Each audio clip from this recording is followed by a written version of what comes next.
Just short of 1 year after Joanne Ringer of Clarksburg went missing, forensic analysis determined that remains recently found in Hatfield are that of Miss Ringer. In the months following her disappearance, her daughter Savannah and friend Ginger Plantier were among those who took to social media, where they consistently campaigned to maintain awareness of the fact that she was missing, as well as to raise awareness of domestic violence. I sat down with both Ginger and Savannah to discuss Joanne's case. I wanted it to be out there in the public because things like this can be easily forgotten or pushed to the side and not really realized by the public. And by using social media, everyone's on social media. It's one of the biggest things in our society. I knew that it was going to travel fast. The word was going to get out there and people were going to be aware, and it wasn't going to be easily forgotten. Yeah. And this was an open homicide case for almost a year. Were there challenges for you? You know, what were you thinking and feeling as the months moved on? It was really hard. I mean, you still have the hope that, you know, they're wrong and she's going to come home and everything's going to be all right. But you have the realization that it's really like, it is what it is and it's not going to change. And you have to try and work through that. And I don't even think I've completely worked through it yet. So yeah, I realize it's been a very short period of time. Ginger, you and Joe, Miss Ringer, were friends. What's something that you think is important for people to recognize about who she was as a person? She was a lot of things, but her strength, like she was a take no prisoners kind of girl. You know, she wore her heart on her sleeve. She always told it like it was. You know, it was. You always knew what you were gonna get. Like you knew you were getting the real Joe. She wasn't gonna hold back. She was gonna tell you what she was thinking. Yeah, that's who she was, and she was fun and adventurous, and I think that's important too, because with everything that's happened in the last year, you know, it's very easy to get kind of stuck in your own head and in a place that's probably not the best, and that's not where she would want us, you know, and we have to constantly remind ourselves of that.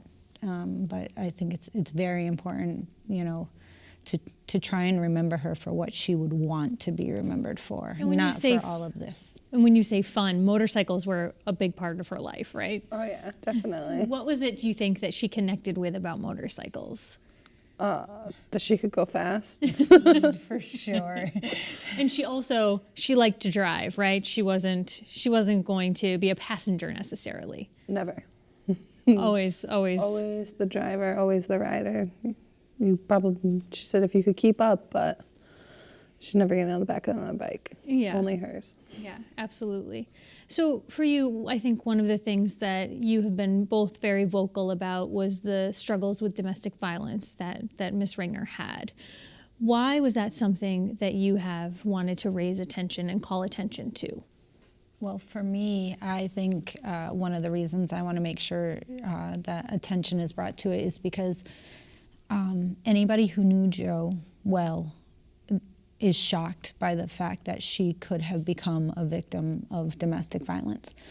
And, you know, she was such a strong-willed person, right? She didn't take anything from anyone. Yeah. And that's why it's so important, because this can happen to anybody. And, you know, it's important for friends and family to know the signs of it and what to do if you suspect, and how to approach the matter with a loved one who may be the victim of domestic violence. And none of us ever would have expected to have that conversation with Joe, but I think that's why it's so important that it's out there, that there is awareness, because it's not always expected. It's not always something that you think is ever going to affect the people that it ends up affecting. So I know that hindsight, you know, is something that you look at when you go through something that's tragic, and I'm very sorry for your loss that both of you have gone through. But I know one of the things that you've talked about is wanting the public to be aware of some of those warning signs. Are there some that you now think of as warning signs that you didn't necessarily know at the time? it's hard to know when, like, victims, they tend to cover up and be really happy and at least pretend that they're really happy. They don't want you to know what's wrong, and it's probably because they feel unsafe. And there were some things that when you look back on it, you know, stand out more now, like facial expressions, the way someone acts. She was definitely more conservative than she ever was. You said also that there were things that she was reaching out to you about in maybe the weeks before she disappeared. What were some of those? Well, one of the big things that stands out in my mind is that, and I don't know this to be an official, you know, way to recognize, but I can just tell you from my experience with this is Joe was always very a hard worker, like multiple jobs at a time sometimes, you know, and she didn't have a job. And that was a big thing that she was reaching out to me about. She hated, you know, she kind of felt like she was at the mercy of her husband, Chad Reedy, at that time, financially and emotionally, because she was also secluded. He had moved her 70 miles away from her friends and family to a place that she didn't know, where she didn't know anyone. And, you know, she didn't have a job up there, so she was feeling very isolated. And it showed in her interactions and in her conversations that she wasn't happy. And even just like, I've spent a lot of time in the last year going over her social media, what remains of it, because a lot of it, he asked her to take it down, and she did prior to her disappearance. But what remains of it, looking at it, it's just not the same person. You can tell, it's very clear, you know, and it happens gradually over the time that she met Chad until the disappearance. But if you go from like the month before she met Chad Reedy until the month before she went missing, it's such a stark difference. It's very drastic, and there's no denying it. You're both wearing purple t-shirts. Purple is your mom's favorite color, as you've explained to me. And there's also a hashtag that you're using, hashtag Justice for Joe. What is justice, you think, for your mom?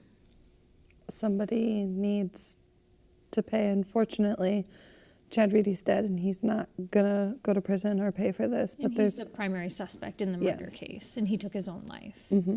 And so, when you say justice for Joe, is it because you don't feel like the investigation has been thorough enough, or you think there's another suspect, or what is it that you're seeking?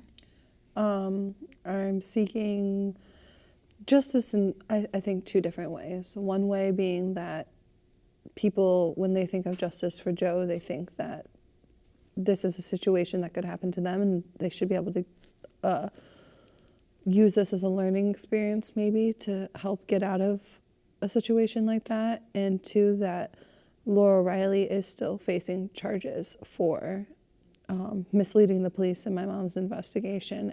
Is there anything, Ginger, that you think of when you think of justice that you would like to see be done?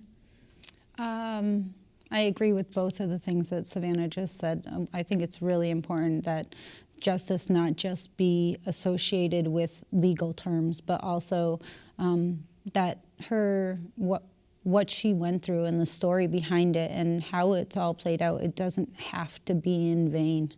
Like, other people can learn from it and should learn from it. What do you think that your friend and your mother would want someone in her situation to do? Run away. Go see your friends, your family, because they're going to help you. Whether you think that nobody is going to help you, somebody is going to help you. There's always help out there. There's safe passages. There's your family, friends, and I'm sure you could walk into a random builder and talk to a stranger, and they would help you. Well, thank you very much, both of you, for coming in today. I know this was a difficult thing for you to discuss.